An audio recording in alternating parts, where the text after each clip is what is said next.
You come to a Saturday football game at Cal Field, you are going to see some of the most intense, some of the most passionate worship you've ever seen in your life. It is it is a sight to see, I'll say that.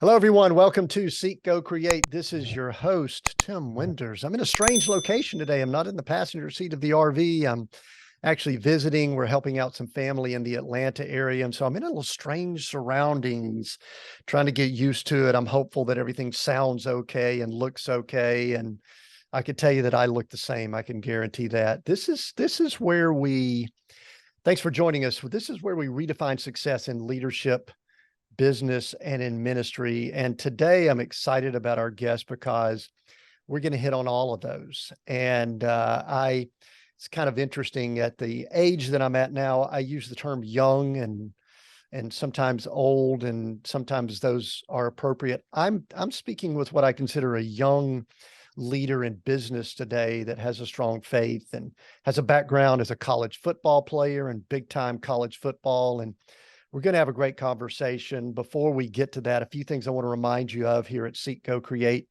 We are coming up on, in fact, I think depending on when this drops, it could be the next episode, if you're listening to this when it comes out, our 200th episode at Seek, Go, Create. And we're going to be doing some cool things. We're going to be making some adjustments to some formatting. We're going to be adding some more topical conversations, still doing all the great interviews and all that we do.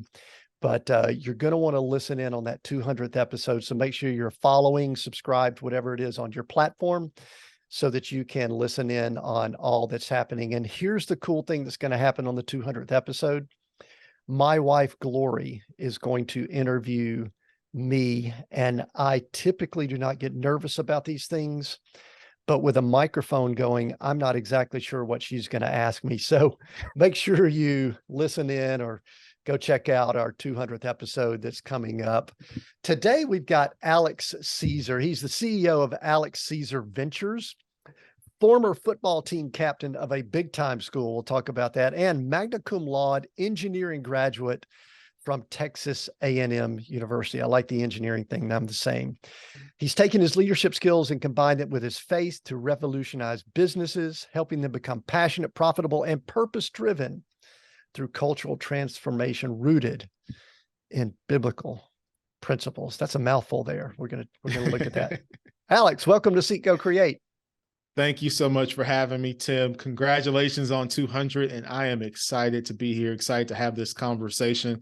200 is not easy in the podcasting world. 200 is not easy in any world, but 200 episodes, man, congratulations. And you're doing kingdom work, my friend.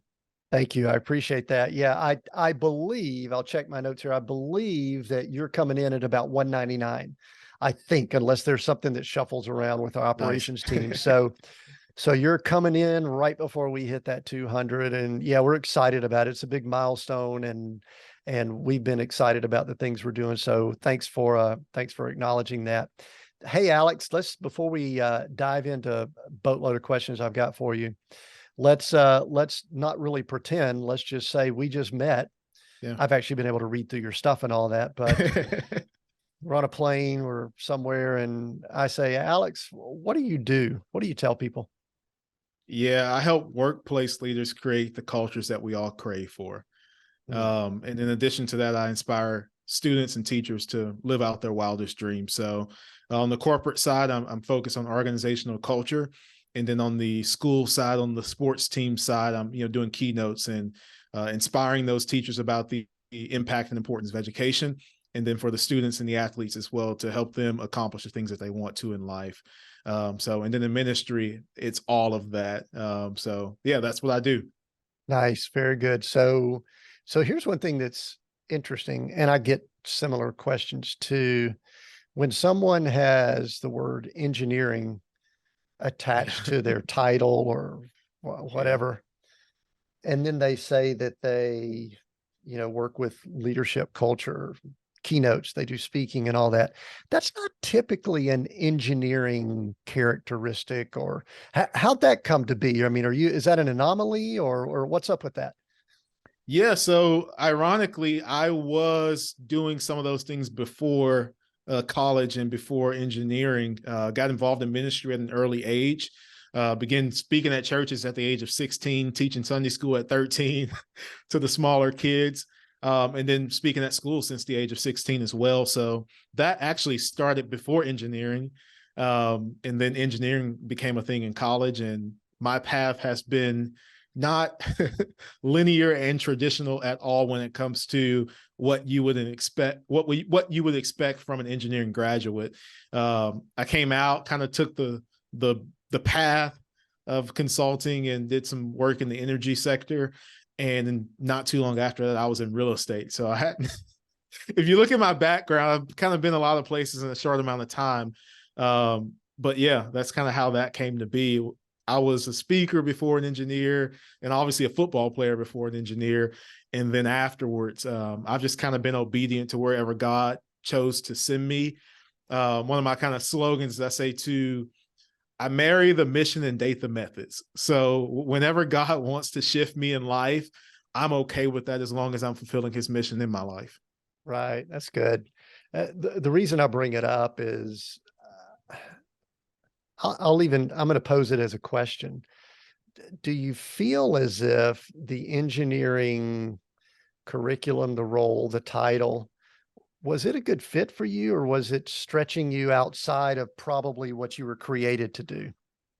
Yeah. So for me, the engineering program I was in was partially business, partially engineering. It was kind of like a hybrid program, but it was in the engineering college.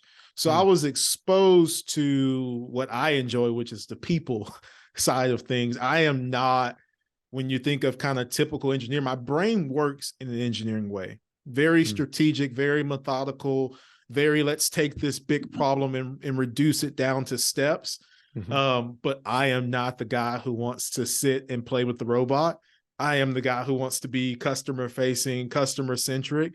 So in that portion of it, I did not enjoy the classes that were primarily lab based and only just kind of, let's program this machine, let's figure out how this widget works. That's not my thing. I'm not the guy who wants to sit there and read the instructions. I'm just like, let's go build it. Let's figure it out. And, we're building a baby crib and it ends up looking like a jungle gym. But I'm just a guy, like I like to jump in, figure it out, work with a team of people, get the best out of the people around me. I'm a relationship guy. So in that way, engineering did not fit with my personality. Yeah, I think I was similar when I went to Georgia Tech, and I'm a industrial and systems engineer. I started in the electrical field, and it was much too technical for what I was able to do. I thought I was okay in math, science, the stuff like that were needed.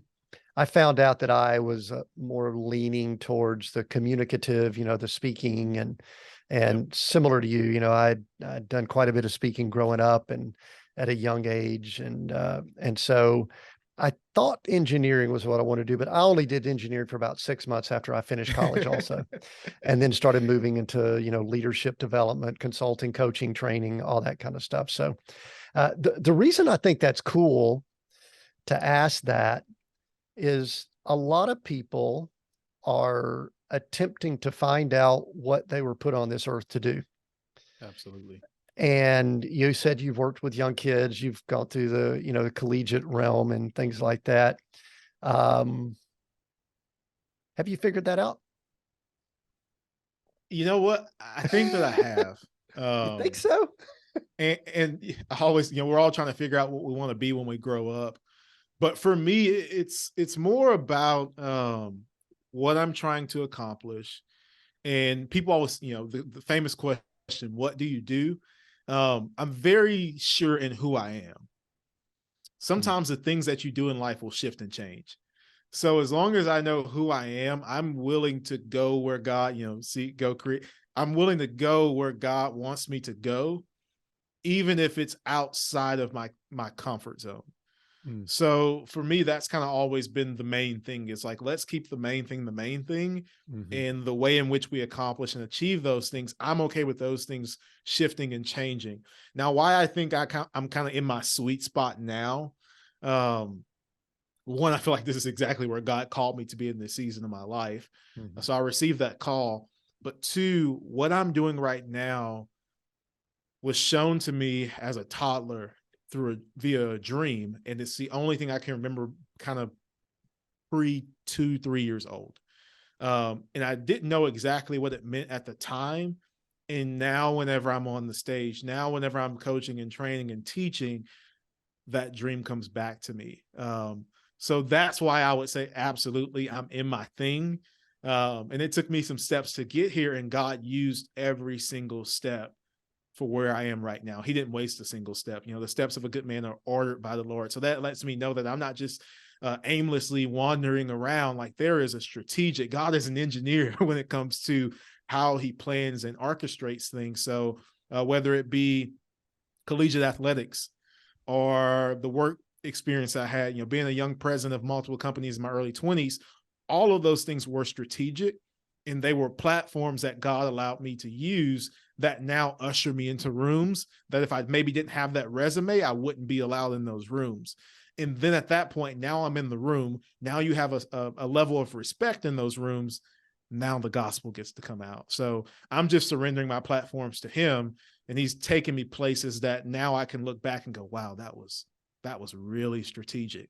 So yeah, that's my long answer to your short question. Yeah, that's good. Well, the reason I love the words you're using, strategic, if I don't know if you've ever done Strength Finders, but on Strength Finders, strategic is my number one. It's my wife's number one strength that we have. So strategic is important, but it also at times doesn't allow the Lord and the Holy Spirit to enter in. Sometimes we could get so dang strategic. Yeah. We got our strategy going, but we don't yield. I just finished reading Exodus. I'm doing my read through the Bible that I do. So I look at Moses and I'm sitting here thinking, if I'm interviewing Moses, go and say, all right, Moses, you're pretty successful as a young guy. You obviously go through some issues, have some anger issues that you're dealing with, and then you go to the desert for 40 years. Mm-hmm.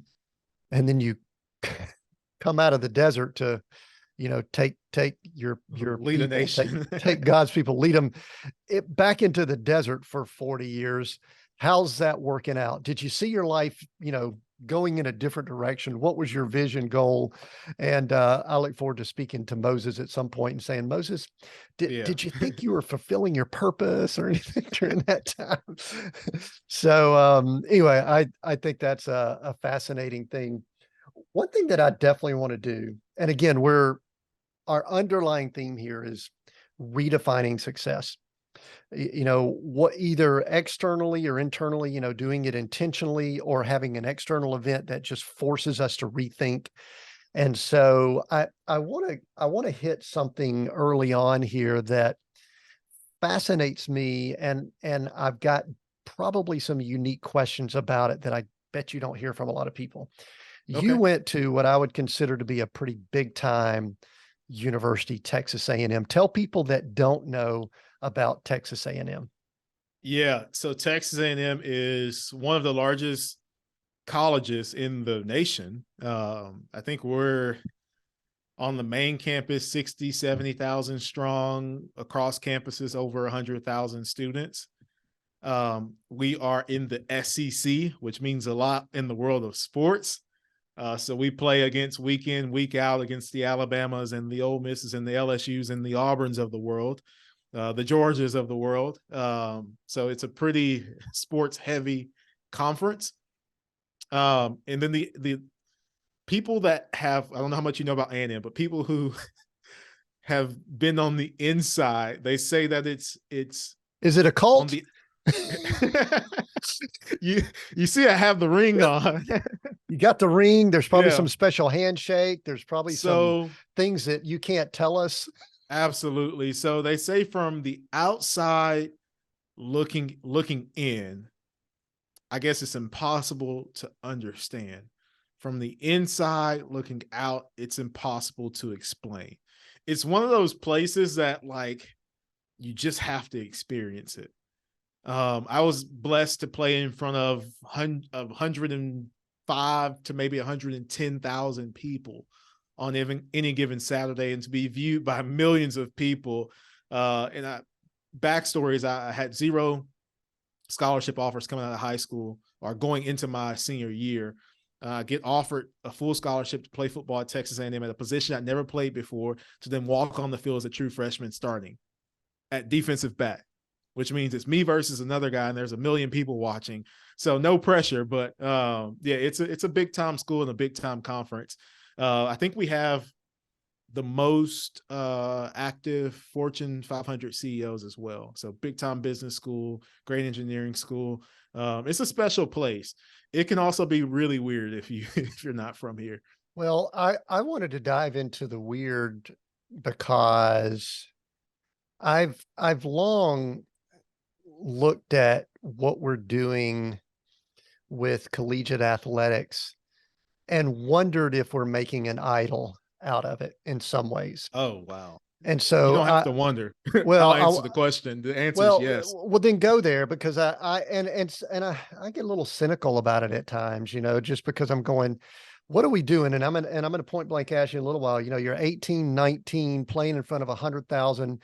You've got grown men putting you on such a pedestal. Oh, I'm guessing probably throwing some stuff at you that's really probably, testing your character and things like that. absolutely.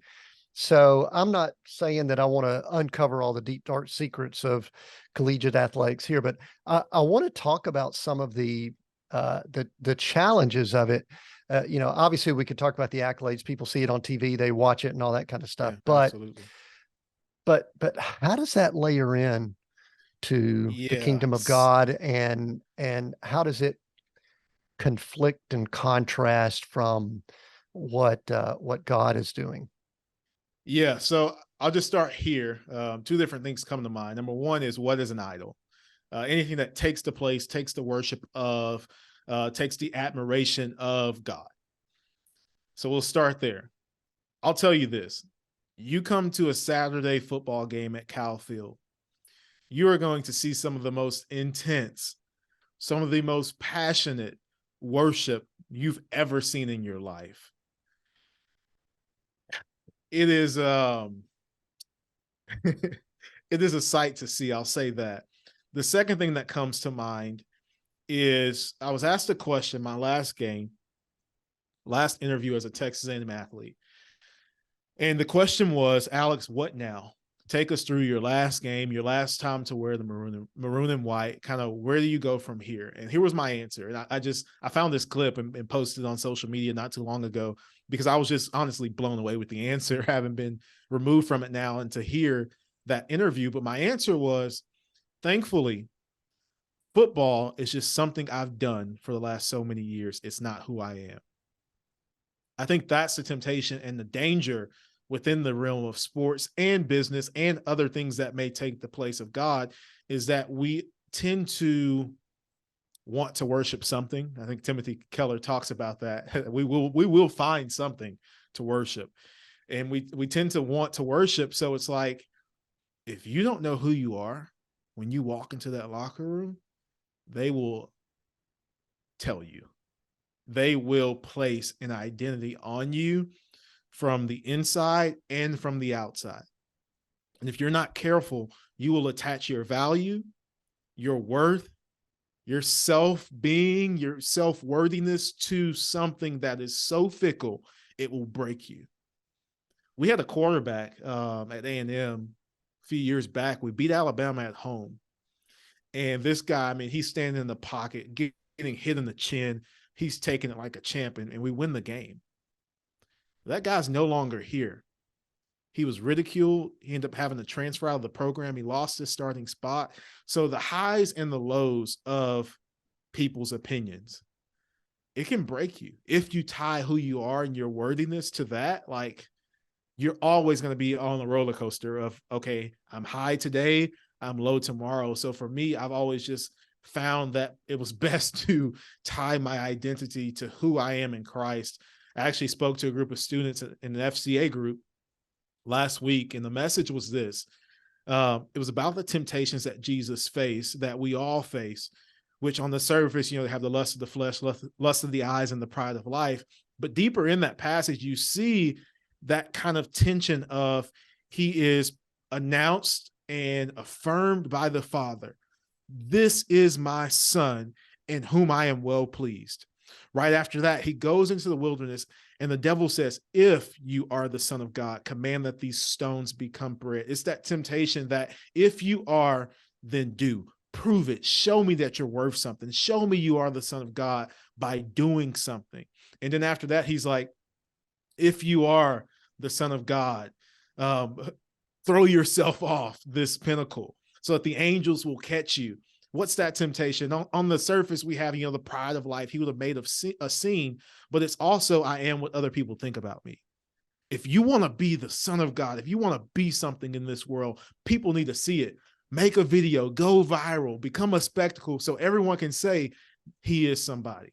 And lastly, he says, if you bow down and worship me, success. We talk about measuring success on this podcast.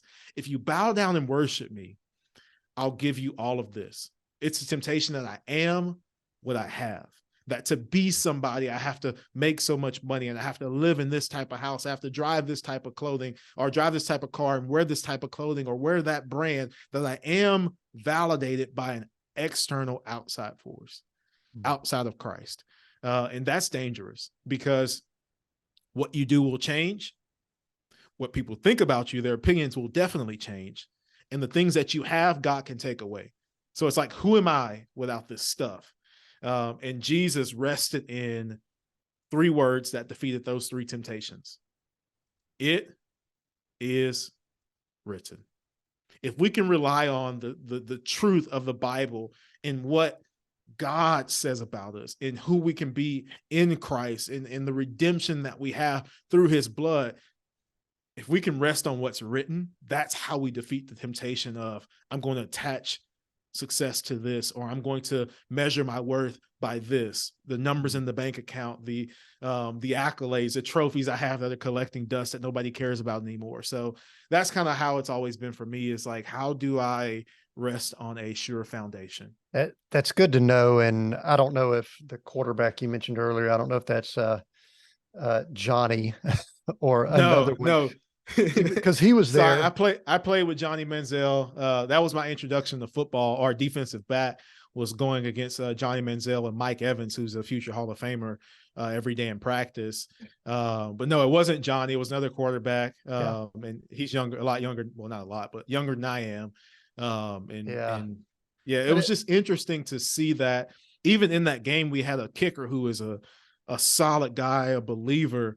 And thankfully, he spoke up after he was interviewed, because he kicked a game-winning field goal. How does it feel? I mean, everyone's lifting you up. You're on top of the world. And he was just like, look, if I miss the game winner next week, none of this actually matters. And he just knew, like, I can't attach who I am to what you think about me. Because what you think about me varies based on my performance.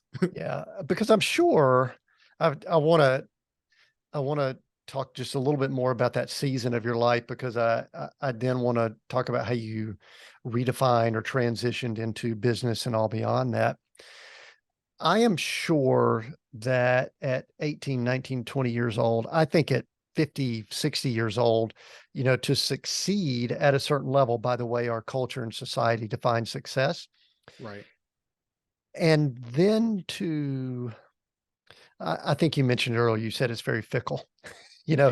If you ride to the top, then you also are going to sink to that absolutely bottom there. And I think the thing I'd like to know is, you're going through that environment, you're playing in front of 100,000. I think it's one of the biggest, even when you go to away 3 in the country. Yeah. But your away games are still in front of 100,000. You're going to LSU at night, which is one of the most incredible settings, scary settings. Mm-hmm.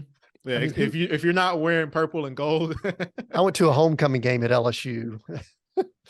at night. And literally had I not really known what was going on there, I think it would have been a place to be scared. Yeah. It's like, these people are serious here. But I guess the point is how, and if it's just a spiritual thing, that's fine. But how did you observe others dealing with that type of energy, accolades, and all in a positive? And I think you already mentioned that, some negative, and I don't think I want you to call any names here of people, but just in general, people can't usually transition from being a superstar to not, in general. They don't do it well.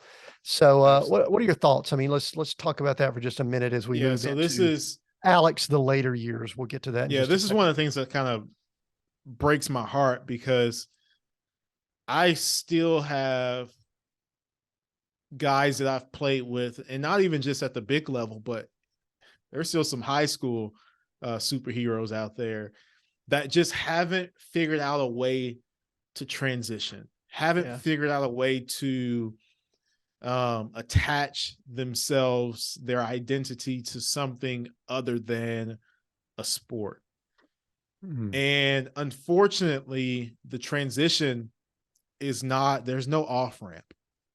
There's no, hey, the speed gradually decreases. For most of us in sports, whether you have a Tom Brady career or you blow your knee out in college, there is no warning sign of, hey, you're approaching the end. It normally is just, you just played your last game, you walked onto the field as a Texas A&M football player, and you walked off as not. And I think that is why, other than attaching yourself to your identity to that, is why it's so hard, because it's so abrupt. You have no time to go, okay, well, let's figure out the next steps. And it's just like, football player, not.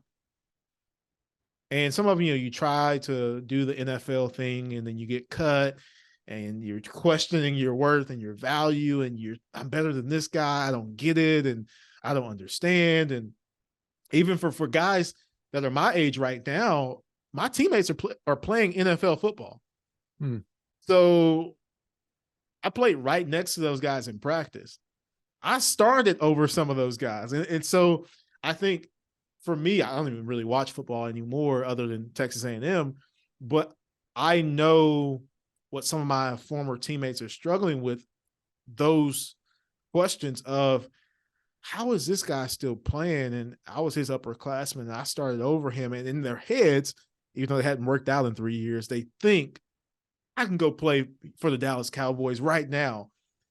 And they don't transition well, because everything that they are, everything that people have told them they are, all of the value that people have ascribed to them has been attached to a sport.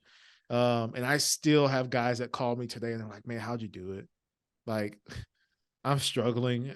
I had a few guys, I won't call any names, that essentially went into hiding.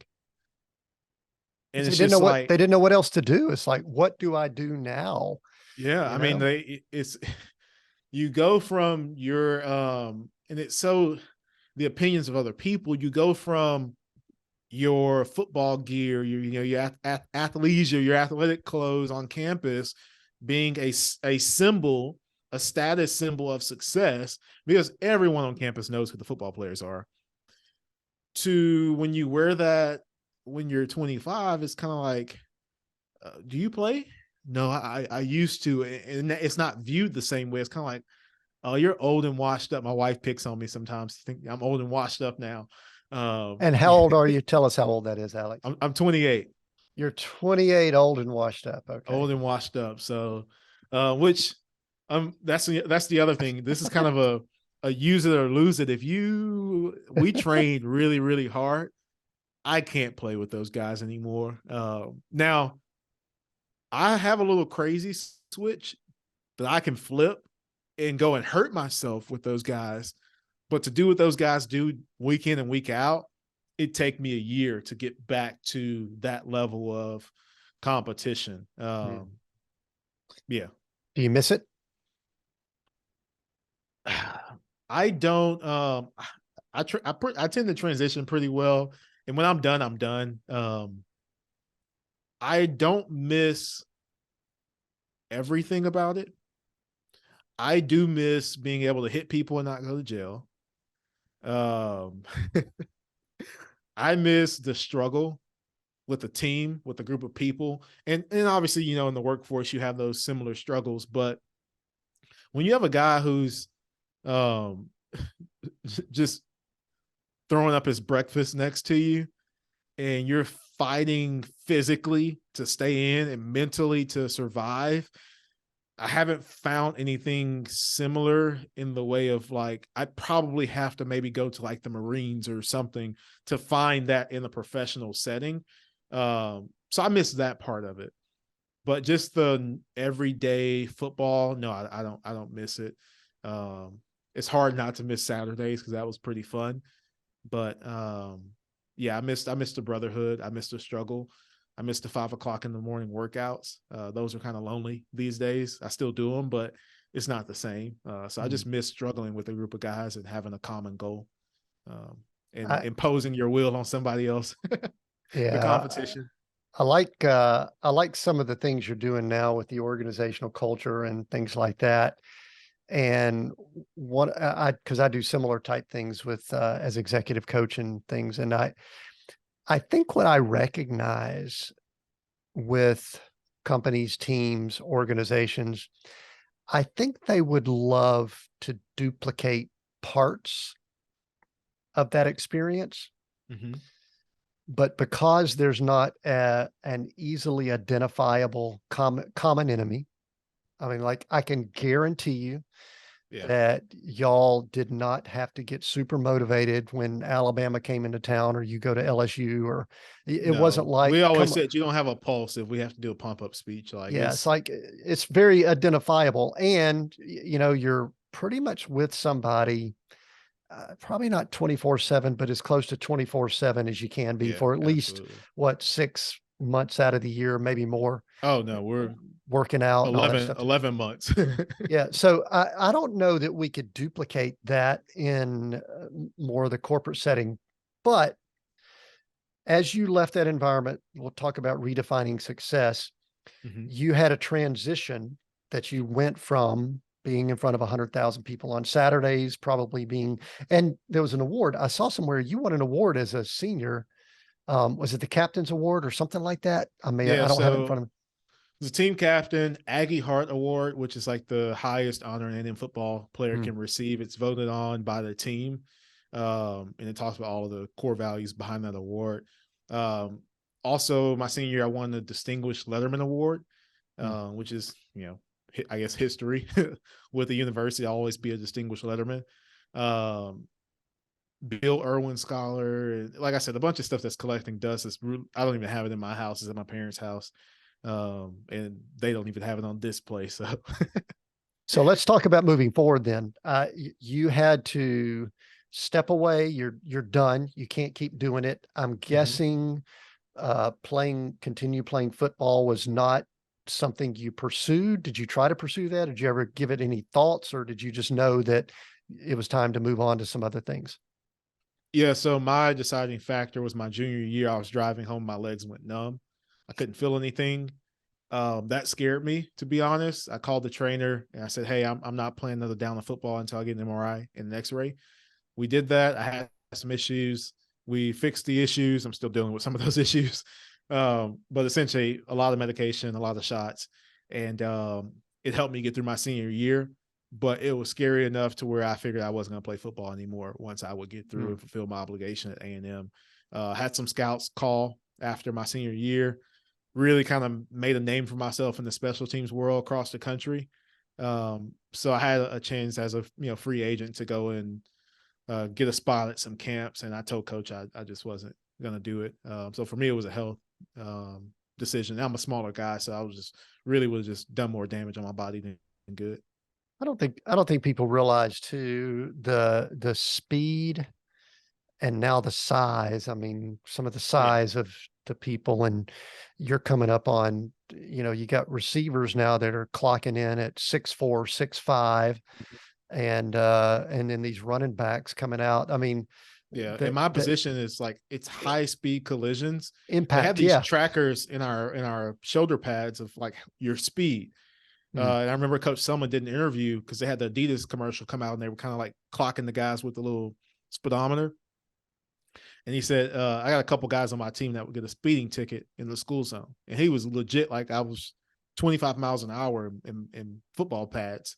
So you imagine that running down the field and then throwing my body into somebody who's 300 pounds. It's just not it's a car crash every single play. So Yeah. I moved on. Well, good for you moving on. All right. So let's talk about that transition, that redefining that you did coming out of that. Was it a struggle? Was it a challenge? Did you have a lot of doors open up to you because of the role you had been in? Obviously, you have had a degree and all that. So let's talk about that transition and let's bring us up to speed to kind of some things you're doing and working on now. Yeah, absolutely. So it was not a hard transition for me. And that's mainly because I realized that I did have skills, even though I didn't have maybe the level of internships that other students had. Getting up at 5 o'clock in the morning, essentially working a full-time job as a football player. Graduated with almost a 3.8 in engineering. Like, so I had some things there that were working in my favor, and also formed a lot of relationships via football with the donors and boosters of the university. So whenever I graduated, I had my choice of where I wanted to go to work. I went to work for an oil and gas consulting firm, energy consulting firm by the name of Opportune. Did some work got staff with a private equity group. So we would go in and essentially convert all of the technology over to the new ownership whenever they would buy the asset. And then a year later, I received a call from a guy I met whenever I was in college. And he had played basketball at A&M way back in the days. He's actually turning 65 tomorrow. And I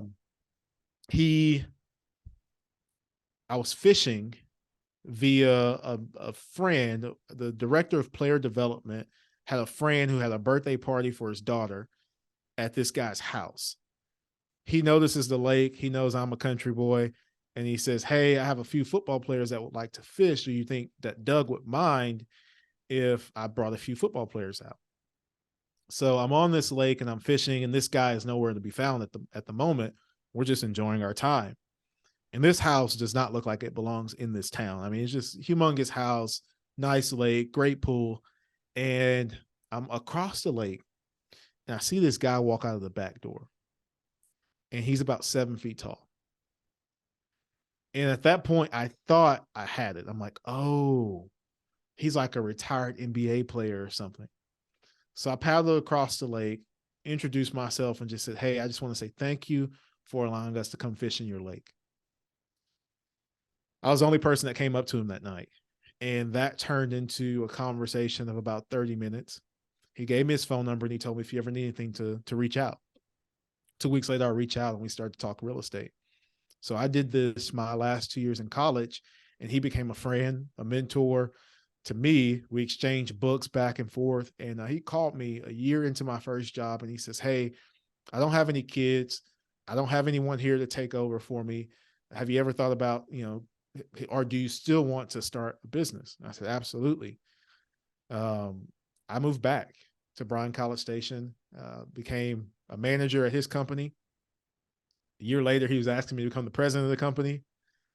In addition to that, I started my own company, buying real estate, and looked up a few years later and had purchased 340 units, and had grown the company, developed the culture in the company, 20 plus people working for us, hundreds of vendors, a couple thousand residents. So it was an interesting ride. And then, as I said, marry the mission, not the method. God shifted me into something else. And I had to have that conversation with him that I thought would be a hard conversation. It wasn't. He understood it. It was a normal Saturday, and I felt the Spirit saying that it was time for me to move on. I just purchased an RV park, which is kind of outside of the scope of things we normally did. We had a lot of apartments and we had some office space, but we branched off into storage, and I bought a vacant nursing home, just different things. Mm-hmm. And whenever I got that push, I called my dad and I said, hey man, I feel like God's pushing me to something else. And my dad said, yep, I knew that. And I said, well, hold on. When were you going to tell me this? And he said, son, it's not my job to tell you. It's my job to confirm it. I knew that it was time for me to go and do what I'm doing now, which is helping workplace leaders create culture. And it's all from a biblical perspective, vision, mission, purpose, core values, brand, team building, and authenticity. But I essentially studied the scriptures, and from the ministry background, the leadership background, was able to combine the two and create a way to systematically teach it to other people. So starting with, what is culture? How is culture created? Why does culture matter? And then going through the building blocks of the how-to and the long-term impact of the culture of an organization. The cultures that we form lead to the results that we experience. So that's kind of how it happened, but just a series of yes to God. So you're still, when you transitioned away from running the real estate business for the contact that you had, you're still running your own real estate too, right? Is that correct? yes, and he was a partner in that as well. Okay. So I had that company, which was mainly just acquisitions, but I started to branch off into different cities. So that made it a little bit more complicated because we didn't have the staff there. But I'll mention this. This just came to mind about the transition. So in conversation with him, I don't know if this speaks to my wiring or what, but when I told him it was time for me to go, he agreed, but he made me an offer. And here was the offer. He said, Alex, show up one day a week or one day a month. I don't care. He was basically retired for the first time in his life, and now he's back in it. He says, I believe you're that talented. He says, I'll pay you what I'm paying you right now. Keep your business. You don't have to leave. We'll keep your office. Just basically keep the title, and I'll pay you exactly what I'm paying you right now, and go start your other business. I said, no.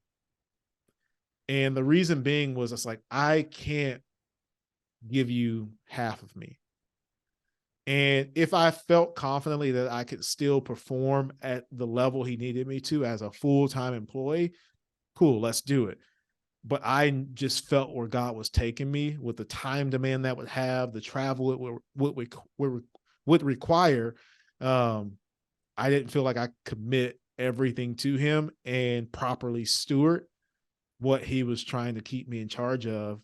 And people were like, are you crazy? And he himself, he's like, okay, I don't know what else I can offer you, so go do it. But that was very interesting. But yeah, walking in it.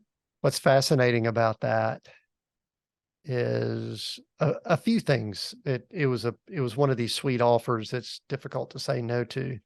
But I love that it shows, I don't know if maturity is the right word. We could maybe use that word. That recognizing that we really can't multitask like we think we can. I think most people in our culture, society, I've done it before, probably everybody's tried to, thinks that they can do more than they really can do. So, I mean, that was probably a pretty big financial decision too, wasn't it? Yeah, absolutely. I mean, I went from income to no income. Even I sold the business back to him, the real estate side of it. So when you talk about identity and transition, it's just kind of like people knew me as the real estate guy. I mean, I had made a name for myself in this market. And to see people now, and they're like, how's real estate? I'm like, well, I sold it. So, and those transitions have been easier because I didn't attach who I was to the things that I was doing in the moment. But yeah, it's been an interesting journey, and I've been really blessed and fortunate to be involved in the things I've been involved in via God-given gifts, and also, combining that with work. But yeah, I feel very blessed to be where I am.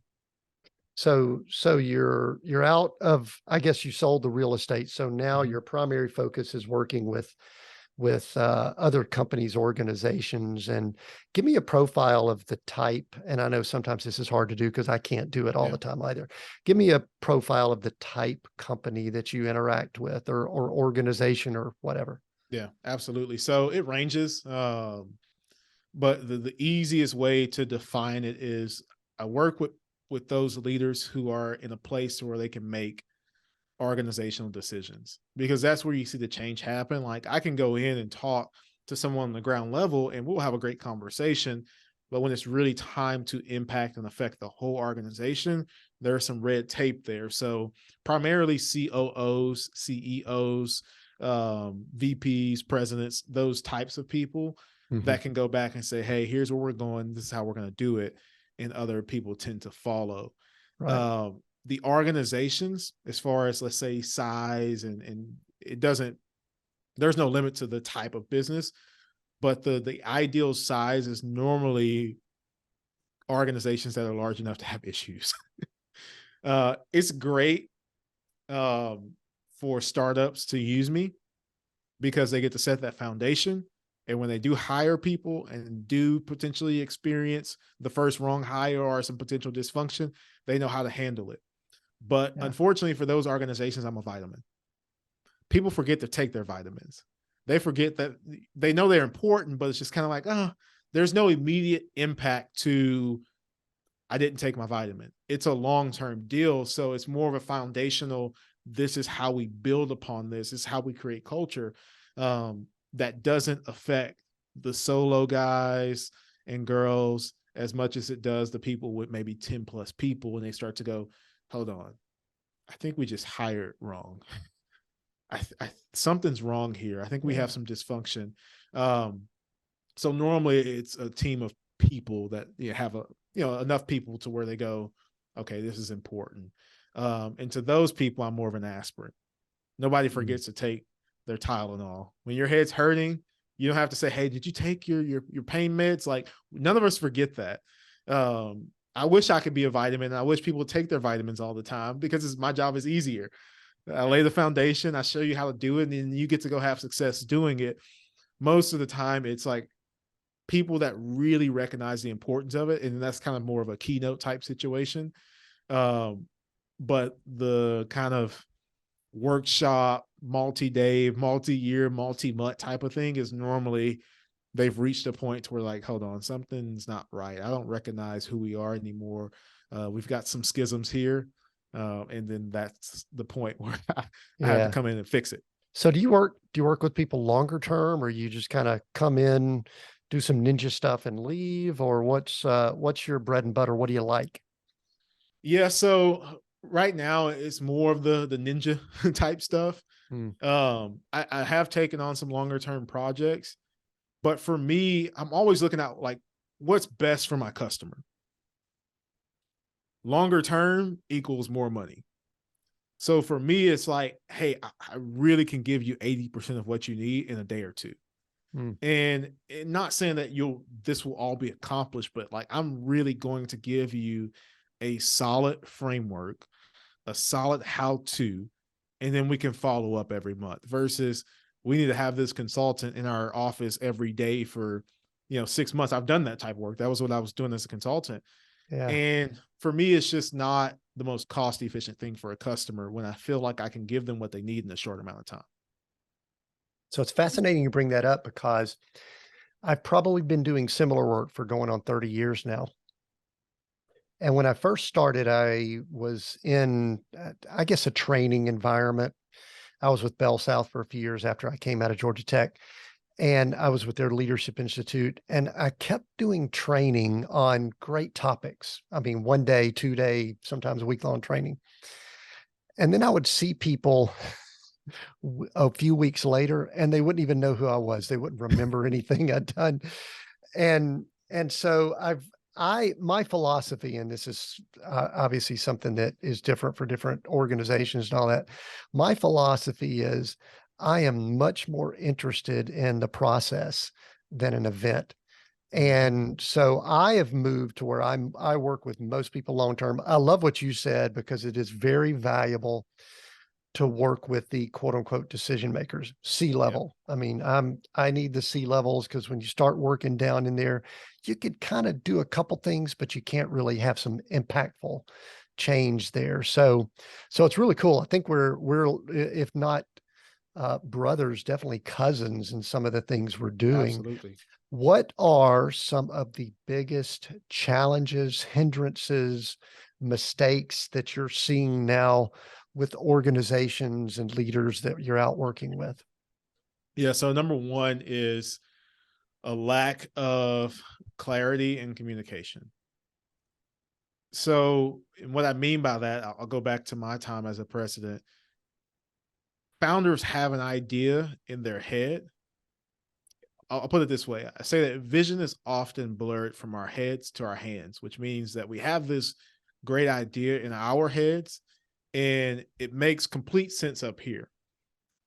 But it's like, how do we effectively and clearly communicate that to the people in the organization so that we're all working towards the same thing, so that we're all on the same mission, that we're all seeing how our individual roles play into that long-term vision. So along those lines, if you don't do that, I see within organizations that you lack buy-in from top down.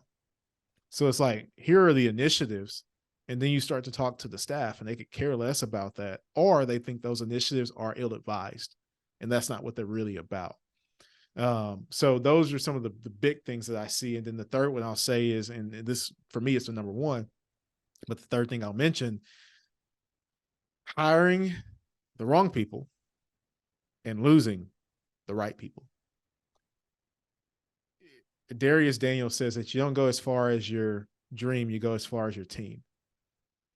And that always stuck with me because like your team really is kind of make or break.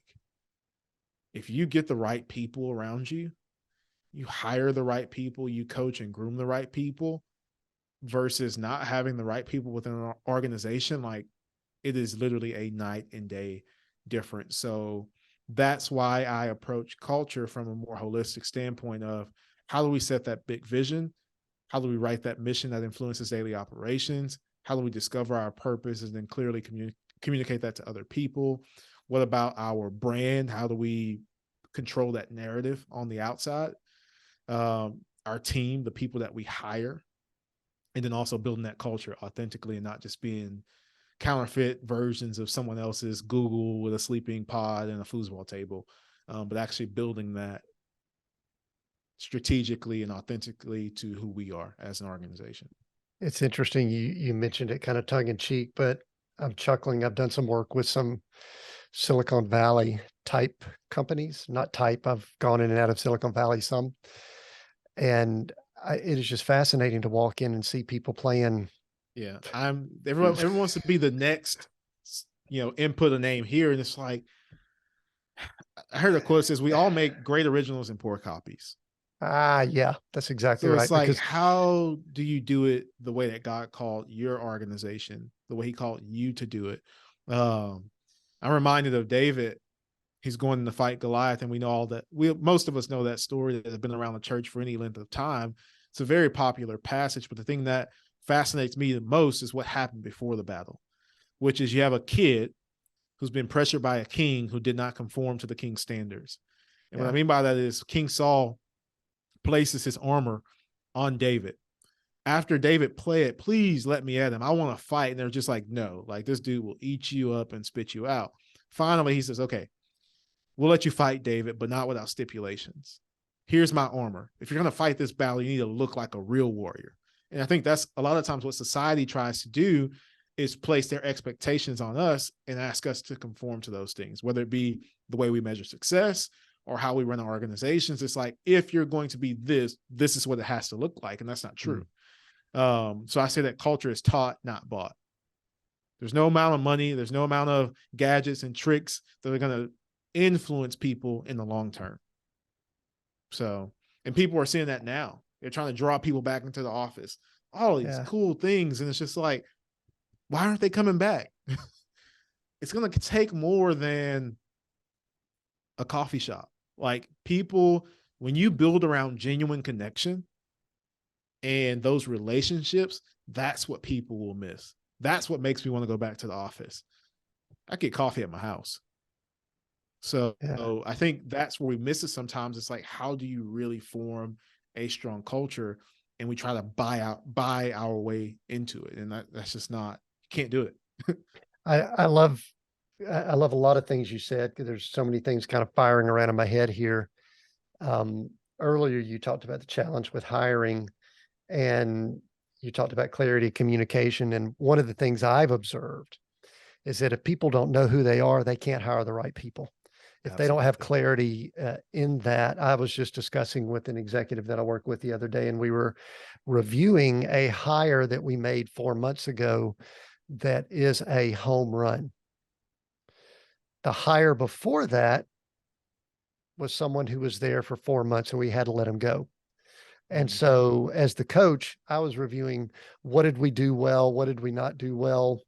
And it was unfortunate that we had to admit that we know most of what we did well. Some of it was we just had the right candidate at the right time. And that, yep. unfortunately, is strategic people don't like to hear that, but that is roughly what it was.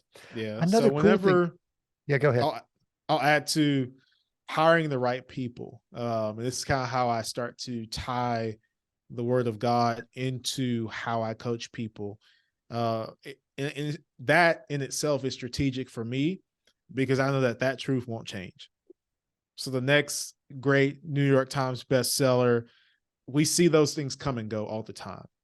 But this thing has stood the test of time. So I know if I base my teaching off of that, I'll be able to teach this in 50 years and it have some value. Yeah. So when I look at making sure that we hire the right people, I look at Exodus, I believe it's chapter 18. You have this relationship, I call it the bring your dad to work day between Moses and Jethro, his father-in-law. And he's observing Moses at work and he says, Moses, what you are doing is all wrong. You and the people who come to you will only wear yourselves out. So he defines a problem. You are going to be worn out. The people are going to be sick and tired of you. This is not the right way to do it. Then he gives a solution, which is, Moses, you need a team. But he didn't just say, go out and find anyone. He gave him specific, strategic instructions on how to hire and form the right team. Here's what he told them. He says, number one, to teach them God's decrees and instructions. But then he gets into what I call the 3 C's of hiring properly. He says to find capable, God-fearing, and trustworthy men who hate dishonest gain. And then he says to appoint them as officials over hundreds or thousands, hundreds, fifties, and tens. Here's what I get from that passage. If you're going to hire the right people, number one, he says to find capable men. The first C is competency.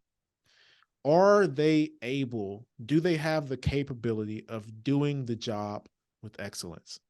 That doesn't mean they know everything about your organization, but do you see those traits? Do you see that ability there? A lot of times in the Christian space, we just want to hire people because they're Christians. No, can they do the job well? I want a Christian plumber. I want a plumber that's good. That can fix the leak. So that's the first one, is like, do they have the competency to be able to do the job well? Number 2 is character.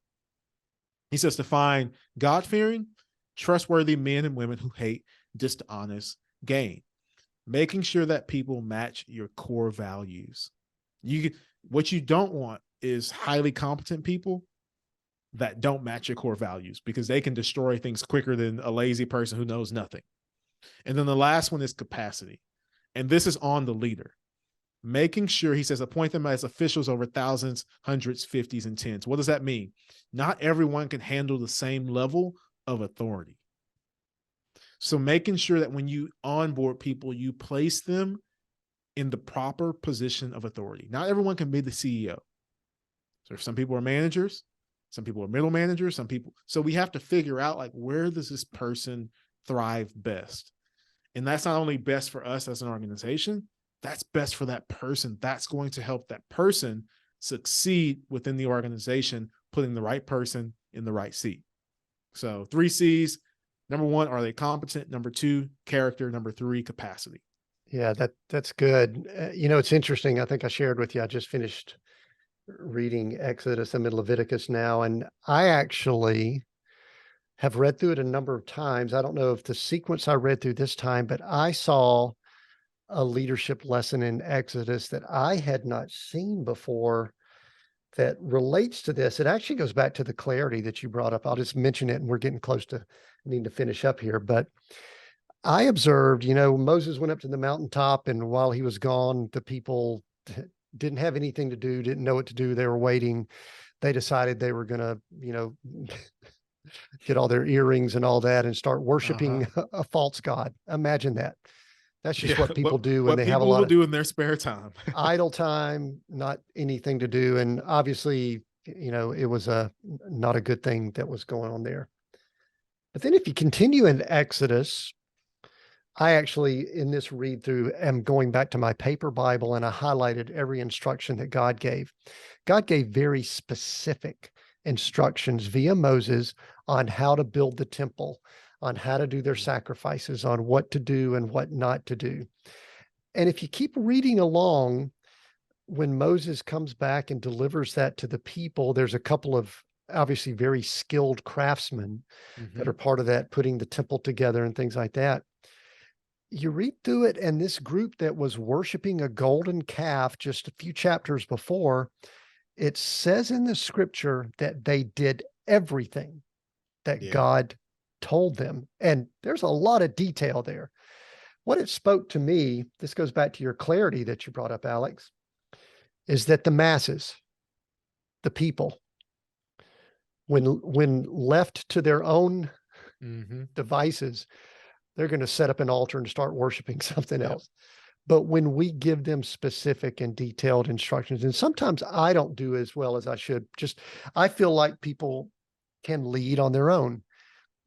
Sometimes they can, but I love the things you've talked about, because number one, you use a lot of C words. I like alliteration, but I agree with these formulas. There's one more word that you use that I want you to talk about, because it's part of how I define leadership. You use the word steward. Yes. And to me, the way and we even did it, I'm going to say it here so our people taking notes can reference it. In season 3 of Seek, Go, Create, back in late 2019, we did a series, a season on the ultimate leader. And we define leadership as a leader is a steward, caretaker, trustee over those people, places, and or things that God has gifted them with. Talk a little bit about stewardship as we finish up here in the next few minutes. Yeah. So stewardship, 2 passages stick out to me when I think about stewardship. Number one, you go back to the beginning, and God places Adam in charge of something. And this is kind of where culture begins. Cultivate it, care for it, take care of it. So stewardship is a God-given responsibility for us to manage the things that we're placed in charge of. We are stewards of everything, owners of nothing. The second thing that sticks out to me, we'll flip over to the New Testament, Matthew 25. When we, a well-known parable, the parable of the talents is the most common name for it. But what I see is the master entrusts his goods to stewards. And he gave them all something. Different levels of monetary values worth of weight, talents. But he also gave them something else. Opportunity and time. And what's implied is that he's going to come back and take an account of what did you do with what I gave you. I think we'll all have to answer that question one day. What did you do with what I gave you? Whether it's his son in the gospel, what did you do with what I gave you? Whether it's the gifts, talents, and abilities that you have, what did you do with what I gave you? So for me, I look at everything in my life as an opportunity to be a steward. We're expecting our first child. As a father, I know that I have a season in this child's life to make an impact, that this child will not stay a child. And my impact as a father will be measured by what did you do, what I gave you, the time that you had, what did you invest into that person? What lessons did you teach them? And then ultimately it'll be measured by the life that that person goes on to live. But for me, it's like, absolutely, stewards of everything, owners of nothing. And we will be measured by what we did, what we were given. The reason I love that, because I put a lot of thought into this too and seen this, I think that leaders, people that head organizations begin getting off track when they start thinking of themselves as an owner Mm-hmm. and losing sight of being a steward. It goes in a lot of different directions from that, because the steward's primary role is to return it Absolutely. better than Uh-huh. it was when they received it. Yeah. And that means people, that means your child. You have a child that you've got a few years, and then, and we could argue you don't own your kid. Nope. Some parents think so. No, But it's a season. I mean, you're just preparing. literally, You're preparing him for what comes, him or her, for what absolutely. comes up. So that's very good. So how, one quick thing, it may not be a quick answer, but many people hear conversations like this and they're intrigued by how one is able to weave in business, Mm-hmm. technique, tactics, strategy, faith, scripture, the Yeah. Bible, all all in one. How I know how I respond to that, because I can't separate them out. But Nope. when someone says, "How do you do that?" What's your response, or what would you, maybe they're trying to do it themselves. What's something you Yeah. can encourage them maybe? Yeah. So that's one of my things for leaders. It's like, how do we go from Sunday morning inspiration to Monday morning implementation? Because that's where we see transformation in lives. So it clicked for me whenever, really, when I was a young leader, like, okay, writing a vision statement. And I was sitting there one day and I'm like, man, I've used the Bible for everything else in my life. Why am I going to sit on the sidelines in the business world? And I read a lot of books, a lot of business books. And here's what I'll tell you. I prefer to quote it and give credit and honor where credit and honor is due, because whether they will admit it or not, your favorite business coach is taking from the Bible. Name any of them. I'm talking agnostic, atheist, but it does not matter. They will and have quoted the Bible at some point, whether they do it or not. We want to treat people the way we want to be treated. Well, that's in there too. We want to, think those, all that stuff, it's in there. And people are always surprised whenever I take the things that they know from the secular world and I go, oh yeah, that's actually Matthew chapter 6, verse 31. And they're like, huh? I'm like, yeah, your business coach got that from the Bible. So for me, the Bible is a living, moving, breathing document, that is alive. So it's not just an ancient text that had good advice for way back when. It applies to what we're doing right now. It applies to how we raise our children. It applies to how we are in relationship with people. Yeah, God is a very strategic, structural, and it's just so intricate in how you can read it one time and then go back and read it a second time and get just so much more depth and truth and application out of it. So I'm with you. I don't know a way not to.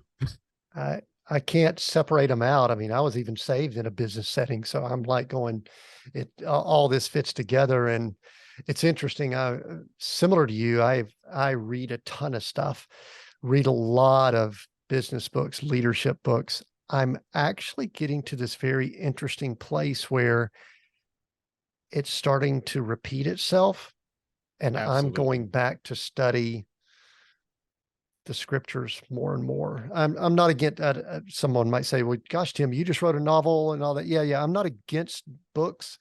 However, like you said, Alex, Yeah.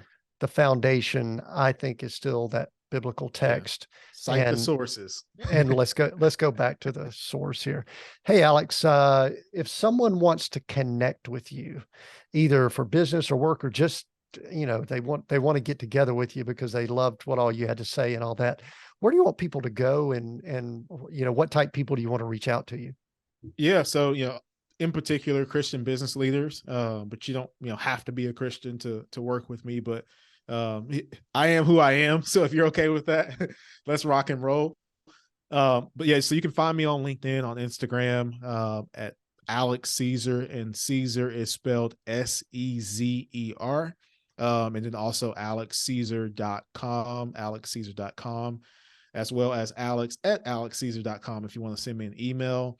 And then on my website, you'll find all of the coaching programs and things like that are the digital, and then also ways to work with me in person. So, man, I thank you so much for Tim for having me. And I pray that this is a blessing to someone who listens to it. So thank you so much. Yeah, very cool. We'll include all the links and everything down in the notes. Alex, we're seek, go, create. I know that you know the root of some of those words where they originated, but I'm going to let you have one of them over the other two right now as we finish up. And what word are you going to pick and why? Yes, I'm going to be selfish here. The word is go for me. And that's just because that's the season of life that I'm in. Whenever I got the call to go and do what I'm doing now, I was referred to Abraham, and God told him, go to a land I will show you. Not one that he'd shown him, but one that he would show him. So for me, I'm going, and God is revealing more and more details to me. So that's what I'm walking in, and I'm just excited about what God is doing, what he's going to do. And I'm trusting him and walking in faith with the go. So the other two words are great, and I could talk about those as well, but I'm just in a go season right now. I'm in a creating season as well, but that word go, when God told me to go, it was just kind of like, whoa, kind of like the GPS, continue straight for 100 miles. It shuts up, doesn't say anything until you get close to a shift and a point of inflection, so to speak. And they'll say, hey, in 2 miles, your exit will be on the right. So I'm just walking in faith and going where God tells me to go. Awesome. Alex, so enjoyed the conversation. Thanks for joining us here at Seek, Go, Create. If you've listened in and you've been encouraged, uplifted, stretched, something we said made you uncomfortable, either way, I'm going to ask that you share this with other people. The best way that people get exposed to new podcast episodes and shows is for somebody personal to invite them. Either shoot a text of the screenshot of the player you're listening on or something like that. If you're on one of our socials, definitely do that. You may be listening in on YouTube. Share this with someone. I encourage you to connect with Alex in the places that he said, and stay connected here because we're coming up on that 200th episode that we talked about at the beginning. I appreciate you joining us here at Seek, Go, Create. Until next time, continue being all that you were created to be.